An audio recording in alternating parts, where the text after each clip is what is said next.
2K is notorious for adding and removing things every single time they release a new game, whether it be keeping the game fresh or removing something they didn't feel was needed anymore.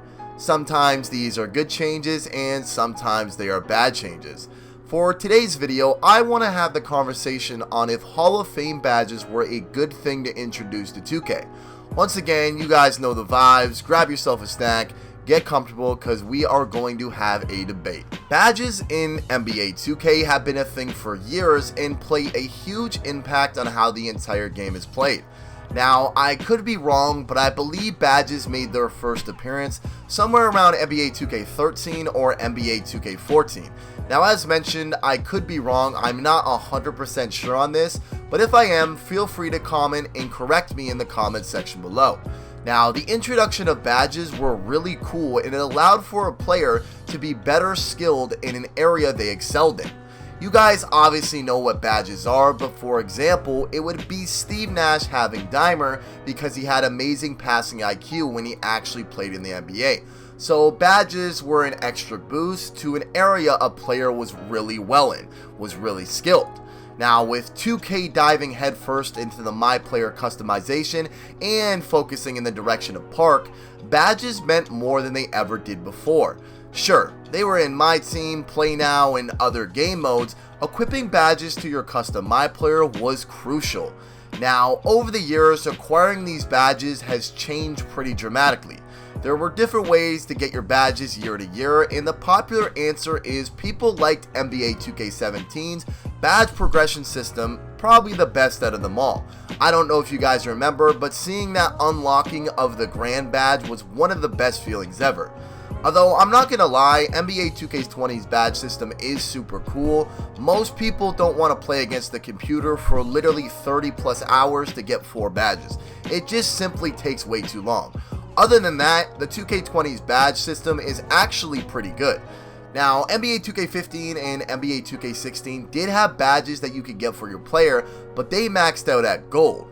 It wasn't until NBA 2K17 where Hall of Fame badges were introduced. Hall of Fame badges literally changed the way every single 2K was played from NBA 2K17 and on. Like, the impact of Hall of Fame badges were incredible. People would literally make or not make player builds based on what Hall of Fame badges they could get. It was like taking a gold badge and multiplying its gameplay effect by 5. These badges were and still are incredibly OP. Now, this brings me to the debate of this video.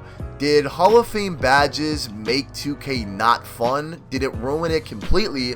Or did it make 2K better? Now, I am actually super interested to see people's response to this. I actually haven't sat there and had this conversation with anyone. Not on YouTube, not on Twitch, and not on Twitter. So this is the first time I'm actually talking about this. I feel like there's going to be a lot of mixed emotions on this topic. For me personally, I wouldn't say Hall of Fame badges ruined 2K, but I would say that it definitely made the game a lot more unenjoyable, and that's my personal opinion. I feel like when gold badges were in the game, nobody really complained about them from what I remember. Now, I am assuming that the introduction of Hall of Fame badges were to spice the game up a little bit and add a little bit more of a grindy feel to it, but I definitely feel like it was a bit overkill. As an example I use every time when I talk about Hall of Fame badges is Limitless Range. That badge just always blows my mind. I can't remember what 2K it was absolutely broken in, but I do think it was NBA 2K17. I could be wrong. But you never had to worry about someone shooting from the hash mark on the court until these badges were introduced. And Limitless Range isn't even one of the most ridiculously overpowered Hall of Fame badge. I could talk about a lot of them. Pickpocket is definitely another one that comes up. I guess a fair way to put it is that certain Hall of Fame badges did make 2K unenjoyable, but I wouldn't say it ruined 2K completely.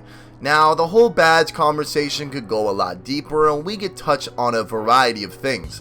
We can touch on certain Hall of Fame badges that are super OP and certain badges that are just awful, like Volume Shooter back in the day.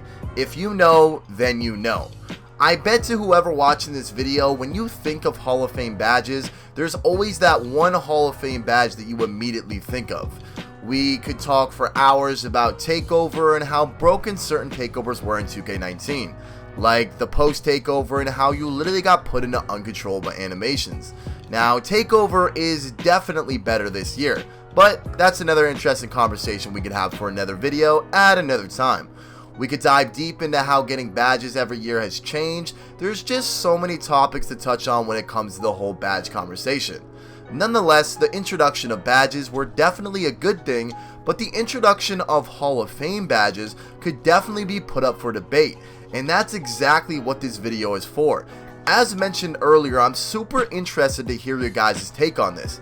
How do you guys feel about Hall of Fame badges? Do you think it was a good thing they introduced them? Do you think it was a bad thing?